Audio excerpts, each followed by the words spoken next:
មាសឡើង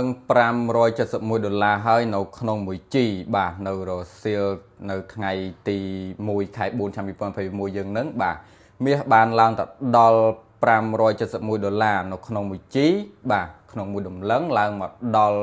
$5719បាទឬក៏ຂະຫນាតអន្តរជាតិយើងគិតជាអោនស្មើនឹង$4747បាទនៅក្នុងមួយអោនបាទសម្រាប់បងប្អូនដែលគាត់ចង់រកស៊ីក៏អាចឆេញមាសបាទស្របពេលដែលមាសកំពុងតែឡើងខ្លាំងបែបនេះបាទបងប្អូនអាចតាក់ទងមកកាន់ខ្ញុំបានតាមរយៈលេខទូរស័ព្ទនិង link Telegram ដែលខ្ញុំដាក់នៅខាងលើនេះមានទាំងប្រព័ន្ធ Smart និងប្រព័ន្ធ Sarcard បាទបងប្អូនអាចតាក់ទងសាកសួរយោបល់បន្ថែមបានបាទរាល់បងប្អូនមានចម្ងល់ឬក៏បញ្ហាកន្លែងណាមួយដែលបងប្អូនចង់លើកឡើងមកសួរខ្ញុំបាទបងប្អូនអាចតាក់ទងមកកាន់ខ្ញុំបាន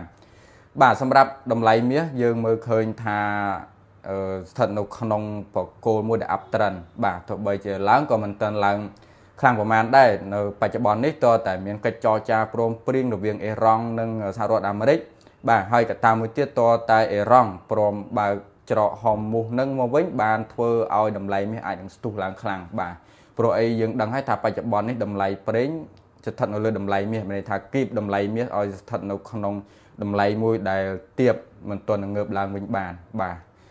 ទសម្រាប់បងប្អូនដែលគាត់មានអំណងចង់កក់ហាងឆេងមាសបាទចង់រកចំណូលបន្ថែមប្រចាំថ្ងៃនៅនឹងផ្ទះបាទយើងកក់ស្មើណាក៏បានដែរបាទពីច័ន្ទដល់សុក្របងប្អូនចង់កក់ម៉ោងណាក៏បានដែរនៅទីណាកន្លែងណាក៏បានដែរឲ្យតែទូរស័ព្ទបងប្អូនមានសេវាបាទសូមអរគុណ